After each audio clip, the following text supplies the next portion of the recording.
ನಮಸ್ಕಾರ. K2 ಕನ್ನಡ ನ್ಯೂಸ್ಗೆ ಸ್ವಾಗತ. ವೀಕ್ಷಿಸಿ ಈ ದಿನದ ಸುದ್ದಿಗಳ ರೌಂಡ್ ಅಪ್. ರಾಯಚೂರು ಜಿಲ್ಲೆಯ ಸಿಂಧನೂರು ತಾಲೂಕಿನ ಯದ್ದಲದೊಡ್ಡಿ ಗ್ರಾಮದ ಮನೆಗಳಲ್ಲಿ ಏಕಾಏಕಿ ಭೂಮಿ ಕುಸಿದಿದ್ದು ಮನೆಯಲ್ಲಿ ಗುಂಡಿಗಳು ನಿರ್ಮಾಣವಾಗಿವೆ. ಗ್ರಾಮದಲ್ಲಿ ಕಳೆದ 1 ತಿಂಗಳಲ್ಲಿ 5 ಮನೆಗಳಲ್ಲಿ ಭೂ ಕುಸಿತವಾಗಿದ್ದು ಗ್ರಾಮಸ್ಥರು ಆತಂಕದಲ್ಲಿದ್ದಾರೆ. ಗ್ರಾಮ ತಗ್ಗು ಪ್ರದೇಶದಲ್ಲಿದ್ದು ಗ್ರಾಮದ ಸುತ್ತಲೂ ನೀರಾವರಿ ಪ್ರದೇಶ ಇರುವುದರಿಂದ ನೀರಿನ ಬಿಸಿ ಉಂಟಾಗಿ ಭೂಮಿ ಕುಸಿತಿದೆ ಅಂತ ಗ್ರಾಮಸ್ಥರು ತಿಳಿಸಿದ್ದಾರೆ. ಗ್ರಾಮದ ರಾಜಶೇಖರ್ ರೆಡ್ಡಿ, ಗೂರಪ್ಪ ಮೂಡಲಗಿರಿ, ಡಾಕ್ಟರ್ ಕರಿಬಸಪ್ಪ, ರಮೇಶ್, ಚನ್ನಬಸವ ಎನ್ನುವವರ ಮನೆಗಳಲ್ಲಿ ಭೂ ಕುಸಿತವಾಗಿದೆ. ಅದೃಷ್ಟವಶಾತ್ ಭೂ ಕುಸಿತ ವೇಳೆ ಮನೆಯಲ್ಲಿದ್ದವರು ಪ್ರಾಣಾಪಾಯದಿಂದ ಪರಾರಾಗಿದ್ದಾರೆ.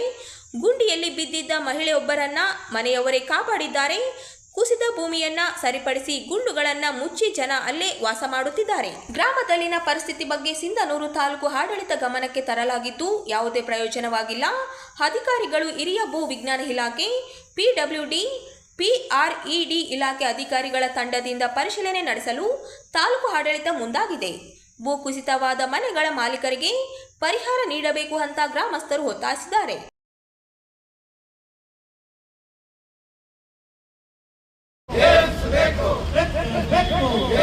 ರಾಯಚೂರು ಜಿಲ್ಲಾ ಏಮ್ಸ್ ಹೋರಾಟ ಸಮಿತಿ ನಡೆಸುತ್ತಿರುವ ಅನಿರ್ದಿಷ್ಟ ಧರಣಿ ಸತ್ಯಾಗ್ರಹ ಇಂದಿಗೆ 1296ನೇ ದಿನಕ್ಕೆ ಕಾಲಿಟ್ಟಿದೆ. ಕರ್ನಾಟಕ ರಾಜ್ಯ ಸರ್ಕಾರದ ಪ್ರಸ್ತಾವನೆಗೆ ಗೌರವಿಸಿ ಸುದೀರ್ಘವಾಗಿ ನಡೆಯುತ್ತಿರುವ ಹೋರಾಟಕ್ಕೆ ಸ್ಪಂದಿಸಿ ಶೀಘ್ರದಲ್ಲಿಯೇ ರಾಯಚೂರಿಗೆ ಏಮ್ಸ್ ಆರೋಗ್ಯ ಸಂಸ್ಥೆಯನ್ನು ಮಂಜೂರು ಮಾಡಲೇಬೇಕೆಂದು ಕೇಂದ್ರ ಸರ್ಕಾರವನ್ನು ಒತ್ತಾಯಿಸಿ ಶುಕ್ರವಾರ 11 ಗಂಟೆಗೆ ನಡೆದ ಧರಣಿ ಸತ್ಯಾಗ್ರಹ ನಡೆಸಿ ಕೇಂದ್ರ ಸರ್ಕಾರದ ವಿರುದ್ಧ ಘೋಷಣೆ ಹಾಕಿದರು. ಕೇಂದ್ರ ಸರ್ಕಾರ ರಾಯಚೂರಿಗೆ ಏಮ್ಸ್ ಘೋಷಣೆ ಮಾಡುವವರೆಗೂ ಈ ಒಂದು ಹೋರಾಟ ನಿಲ್ಲದು ಎಂದು ಎಚ್ಚರಿಕೆ ನೀಡಿದರು.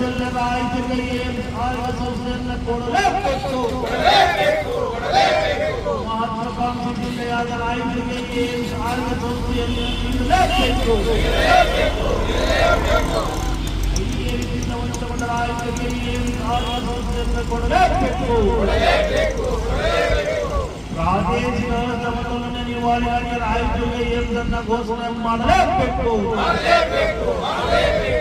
1290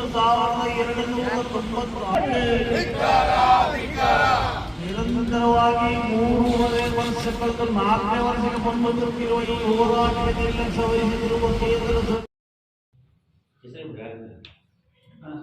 ಕರ್ನಾಟಕ ರಾಜ್ಯ ಬೋವಿ ಸಂಘ ಜಿಲ್ಲಾ ಸಮಿತಿ ವತಿಯಿಂದ ದಿನಾಂಕ 30ರಂದು ನಗರದ ಶ್ರೀ ಶಿವಯೋಗಿ ಸಿದ್ದರಾಮೇಶ್ವರ ಕಲ್ಯಾಣ ಮಂಟಪದಲ್ಲಿ ಸಮಾಜದ ತಾಲೂಕು ಅಧ್ಯಕ್ಷರು ಹಾಗೂ ಪದಾಧಿಕಾರಿಗಳ ಆಯ್ಕೆ ಪ್ರಕ್ರಿಯೆ ನಡೆಯಲಿದೆ ಎಂದು ಜಿಲ್ಲಾ ಅಧ್ಯಕ್ಷರಾದ ನಾರಾಯಣಸ್ವಾಮಿ ಅವರು ಹೇಳಿದರು. ಅವರಿಂದು ನಗರದ ಸುದ್ದಿಗಾರರೊಂದಿಗೆ ಮಾತನಾಡುತ್ತಾ ಸಮಾಜದ ಜಿಲ್ಲಾ ಅಧ್ಯಕ್ಷರಾಗಿ ನನ್ನನ್ನು ಪುನರ್ ಆಯ್ಕೆ ಮಾಡಲಾಗಿದೆ ಎಂದರು.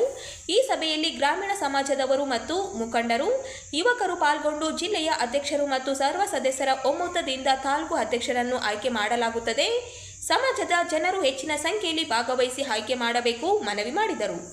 ಈ ಸಂದರ್ಭದಲ್ಲಿ ಕಾಶಿನಾಥ, ಆಂಜನೇಯ, ನಾಗರಾಜ, ಲಕ್ಷ್ಮಣ ಸೇರಿದಂತೆ ಅನೇಕರು ಉಪಸ್ಥಿತರಿದ್ದರು. ತಾಲೂಕು ಅಧ್ಯಕ್ಷರನ್ನು ನೇಮಕ ಮಾಡಲು ದಿನಾಂಕ 30/11/2025 ರವಿವಾರ ಬೆಳಗ್ಗೆ ಶ್ರೀ ಶ್ರೀ ಶಿವಯೋಗಿ ಸಿದ್ದರಾಮೇಶ್ವರ ಕಲ್ಯಾಣ ಮಂಟಪದಲ್ಲಿ ನೂತನ ಅಧ್ಯಕ್ಷನಾಗಿ ತಾಲೂಕು ಅಧ್ಯಕ್ಷನಾಗಿ ಮಾಡಲು ಮತ್ತು ಜಿಲ್ಲಾ ಮಹಿಳಾ ಅಧ್ಯಕ್ಷನಾಗಿ ನೇಮಕ ಮಾಡಲು ಇದೇ ದಿನಾಂಕದಂದು ಸಭೆಯನ್ನು ಕರೆಯಲಾಗಿದೆ. ಸರ್ವ ಸಮಾಜದ ಬಾಂಧವರು ಸಭೆಗೆ ಬಂದು ಆಗಮಿಸಿ ತಾಲೂಕು ಅಧ್ಯಕ್ಷರು ಮತ್ತು ಜಿಲ್ಲಾ ಮಹಿಳಾ ಅಧ್ಯಕ್ಷರನ್ನು ನೇಮಕ ಮಾಡಲು ಎಲ್ಲ ಸರ್ವ ಜಿಲ್ಲಾ ಪದಾಧಿಕಾರಿಗಳು ಮತ್ತು ಅಧ್ಯಕ್ಷರು ಎಲ್ಲರೂ ಸೇರಿ ನಿರ್ಣಯಿಸಿಕೊಂಡಿದ್ದೇವೆ.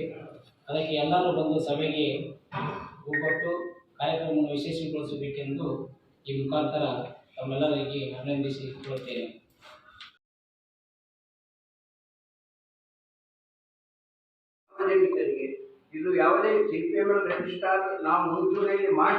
ಬಿಜೆಪಿ ಬೆಂಬಲಿತ RSS 100 ವರ್ಷ ಪೂರ್ಣಗೊಳ್ಳುವ ಹಿನ್ನೆಲೆ ಸಂವಿಧಾನ ಬುಡಮೇಲು ಮಾಡಲು ಹೊರಟಿದ್ದು ಪ್ರಜಾಪ್ರಭುತ್ವ ಉಳಿವು, ಸಂವಿಧಾನ ರಕ್ಷಣೆ ಮತ್ತು RSS ಪ್ಲಾಸ್ಟಿಕ್ ಆಳ್ವಿಕೆ ಅಂತ್ಯಗೊಳಿಸಲು ಡಿಸೆಂಬರ್ 6ರಂದು ಹೈದರಾಬಾದ್ನಲ್ಲಿ ಅಖಿಲ ಭಾರತ ಫ್ಯಾಸಿಸ್ಟ್ ವಿರೋಧಿ ಸಮಾವೇಶ ಹಮ್ಮಿಕೊಳ್ಳಲಾಗಿದೆ ಎಂದು CPI ML ರಿಜಿಸ್ಟ್ರಾರ್ ಜಿಲ್ಲಾ ಕಾರ್ಯದರ್ಶಿ MD ಹಮೀರ್ ಅಲಿ ಅವರು ಹೇಳಿದರು.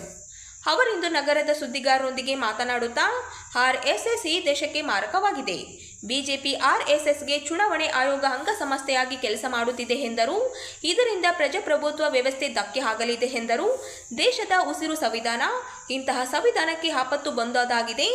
ದೇಶವನ್ನು ಬೇರೆ ದಿಕ್ಕಿಗೆ ಕೊಂಡೊಯ್ಯುವ ಕೆಲಸ ನಡೆದಿದೆ. ದೇಶದಲ್ಲಿ ಆರ್ಎಸ್ಎಸ್ ಫ್ಯಾಸಿಸ್ಟ್ ಶಕ್ತಿಯನ್ನು ವಿರೋಧಿಸುವವರು ಒಟ್ಟಾಗಬೇಕಾಗಿದೆ. ಸಂವಿಧಾನ ರಕ್ಷಣೆ ಮಾಡಬೇಕು ಎಂದು ಕರೆ ನೀಡಿದರು.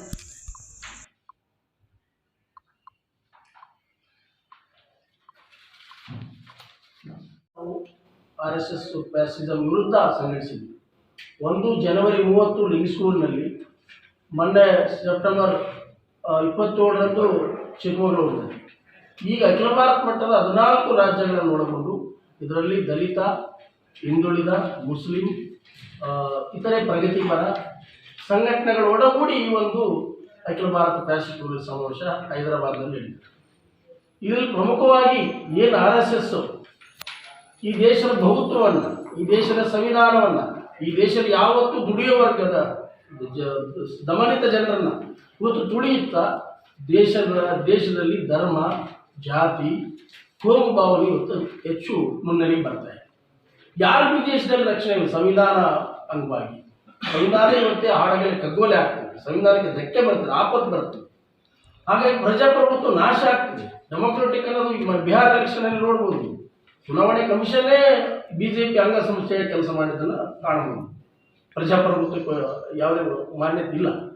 ಹಾಗಾಗಿ ಇದ್ರ ವಿರುದ್ಧ ಒಂದು ಬಲಾಢ್ಯ ಚಳವಳಿ ಕಟ್ಟಲಿಕ್ಕೆ CPM ರಿಜಿಸ್ಟ್ರಾರ್ ಒಳಗೊಂಡು ಇತರೆ ಪ್ರಗತಿಪರ ಸಂಘಟನೆಗಳು, ದಲಿತ, ಅಲ್ಪಸಂಖ್ಯಾತ, ಕ್ರಿಶ್ಚಿಯನ್, ಇತರೆ ದಮನಿತ ಜನಗಳ 29 ಸಂಘಟನೆಗಳ ಪಕ್ಷ ಮತ್ತು ಸಂಘಟನೆಗಳ ಒಂದು ಒಕ್ಕೂಟನ ಸಂಘಟನಾ ಸಮಾವೇಶ ಸಂಘಟನೆ ಸಮಿತಿ ರಚಿಸಿಕೊಂಡು ಇದೇ ಮುಂದಿನ 6ನೇ ತಾರೀಕು ಡಿಸೆಂಬರ್ನಲ್ಲಿ ಸಮಹಿತ ಫಂಕ್ಷನ್ ಹಾಲ್ LB ನಗರ, ತೆಲಂಗಾಣದ ಪೊಲೀಸ್ ಸ್ಟೇಷನ್ ಹತ್ತಿರನೇ 2,000ಕ್ಕೂ ಹೆಚ್ಚು ಜನರನ್ನೊಳಗೊಂಡು ಪ್ರತಿನಿಧಿಗಳ ಸಮಾವೇಶನ ಆಯ್ಕೆ ಮಾಡಿದ್ವಿ. ಇದರ ಪ್ರಮುಖವಾಗಿ ಕರ್ನಾಟಕದ ನಿವೃತ್ತ ನ್ಯಾಯಮೂರ್ತಿ ವಿ ಗೋಪಾಲ್ ಗೌಡರು ಇದನ್ನು ಉದ್ಘಾಟನೆ ಮಾಡಿ ಮಾತನಾಡ್ತಾರೆ. ಹಾಗೆಯೇ ಇದರ ಪ್ರಮುಖ ಭಾಷಣಕಾರರಾಗಿ CPM ರಿಜಿಸ್ಟ್ರಾರ್ನ ಅಖಿಲ ಭಾರತ ಕಾರ್ಯದರ್ಶಿ, ಪ್ರಧಾನ ಕಾರ್ಯದರ್ಶಿ ಅವರು ಕಾಮ್ರೇಡ್ PJ ಜೇಮ್ಸ್ ಅವರು ಈ ಮುಖ್ಯ ಭಾಷಣವನ್ನು ಮಾಡಲಿದ್ದಾರೆ. ಇದಕ್ಕಾಗಿ ಕಾಮ್ರೇಡ್ R ಮಾನ್ಸೇನವರು ಕೂಡ ಕನ್ವೀನರ್ ಮತ್ತು ಸೈಯದ್ ಕಮಲ್ ಅತೇರ್ ಅಂತೇಳಿ ಇದರ ಪ್ರೆಸಿಡೆಂಟ್, ಚೇರ್ಮನ್, ಸಮಾವೇಶ ಸಂಘಟನಾ ಸಮಿತಿ ಚೇರ್ಮನ್.